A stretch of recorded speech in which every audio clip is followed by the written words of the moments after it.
अस्सलामु अलैकुम वरहमतुल्लाहि व बरकातुहू। दोस्तों, अल्लाह की रहमतें और बरकतें हम सब पर नाजिल हों। आज हम बात करेंगे एक ऐसी इबादत के बारे में जिसे अल्लाह ने हम पर फर्ज नहीं किया, लेकिन इसकी फजीलत इतनी ज्यादा है कि जो इसे पढ़ता है वो अल्लाह का महबूब बन जाता है।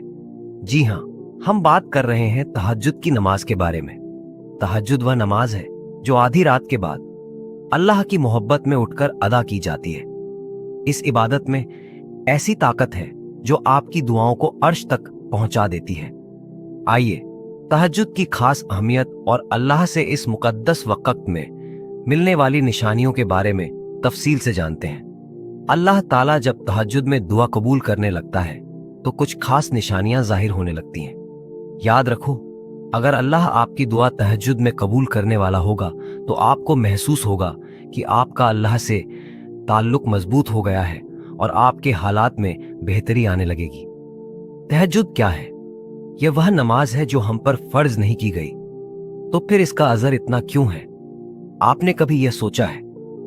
ऐसा इसलिए है क्योंकि इस इबादत के लिए कोई पैगाम नहीं आता, बल्कि इसके लिए खुद उठना पड़ता है। यह दिल की वह तड़प है जो गहरी नींद से जगा देती है। जब यह तड़प इंसान को आधी रात में बिस्तर से उठाकर अपने रब के हुजूर सजदे में गिरा देती है, तो उसका वह सजदा फर्श से अर्श तक पहुंच जाता है। इस वक्त अल्लाह की रहमत अपने बंदे को अपने साए में ले लेती है। बंदा अपने रब के सबसे करीब होता है। उसकी आंखों से गिरने वाला हर आंसू उसकी तकलीफों को हल्का कर देता है और सुकून दिल में उतर जाता है। इस वक्त रब इतना करीब महसूस होता है कि लगता है बस वही हमें सुन रहा है। तहज्जुद का वक्त खुदा की मोहब्बत का उरूज होता है। यह बहुत खास इबादत है क्योंकि यह सिर्फ उन्हीं लोगों के नसीब में होती है जिन्हें अल्लाह अपने करीब करना चाहता है। अल्लाह हर जगह मौजूद है, लेकिन तहज्जुद में उसकी मौजूदगी कुछ और ही होती है। जब रात की स्याह चादर के पीछे कोई दिल अल्लाह से बेपनाह मोहब्बत के साथ रोता है तो उसकी तलब पूरी किए बिना अल्लाह उसे छोड़ता नहीं। तहज्जुद में की गई गुफ्तगू सिर्फ अल्लाह और उसके बंदे के बीच होती है। उस वक्त इंसान का रोना, उसकी हिचकियां, उसके दिल की आवाज सिर्फ अल्लाह सुनता है। तहज्जुद के सजदे में ना तो सर उठाने को दिल करता है और ना ही अल्लाह की रहमत से नजर हटाने को। अगर इसी दौरान अल्लाह से तुम्हारी मुलाकात हो जाए तो वह मंजर तुम्हारे लिए मौजा से कम नहीं। तहज्जुद पढ़ने वालों के लिए अल्लाह की तरफ से ऐसे मौजज़े नाजिल होते हैं जिनकी इंसान ने कभी तवक्को नहीं की होती।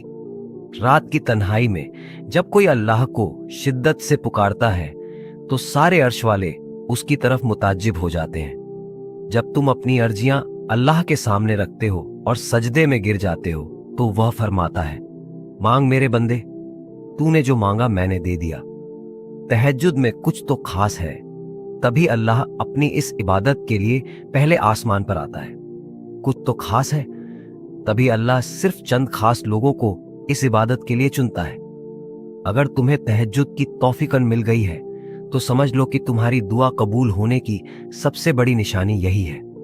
जब अल्लाह को किसी से गुफ्तगू करनी होती है तो वह उसे तहज्जुद की तड़प दे देता है। जब यह सारा जहान खामोश होता है तो अल्लाह अपने खास बंदों से हम कलाम होता है। उस वक्त ऐसा महसूस होता है जैसे पूरा जहां रुक गया हो और सिर्फ अल्लाह हमारी दुआ सुन रहा हो। तहज्जुद का आगाज इंसान से होता है, मगर इसका इख्तिताम सिर्फ अल्लाह करता है। जब दिल के गहरे जख्म रातों को जगाए रखते हैं, जब तकलीफें इंसान की रूह को बेचैन कर देती है, तो वह रूह अपने रब के रूबरू खड़ी हो जाती है। वहां कुछ दर्द बयान किए जाते हैं, कुछ गम अल्लाह के हवाले किए जाते हैं। जब सारी उलझनें उसके सामने रख दी जाती हैं तो वह बंदे को ऐसा सुकून अता करता है जो दुनिया की कोई दौलत नहीं दे सकती। यही तहज्जुद की हकीकत है, एक ऐसी इबादत जो अल्लाह और बंदे के दरमियान सबसे हसीन मुलाकात होती है। यही वह लम्हा होता है जब इंसान मजाजी मोहब्बतों से निकलकर हकीकी मोहब्बत की लत में पड़ जाता है। तब दुनिया की कोई चीज उसे तहज्जुद की उस कैफियत से दूर नहीं कर सकती। तो दोस्तों, तहज्जुद की इस अजीम इबादत को अपनी जिंदगी का हिस्सा बनाइए। अल्लाह आपको हमेशा अपनी रहमतों से नवाजे। आमीन।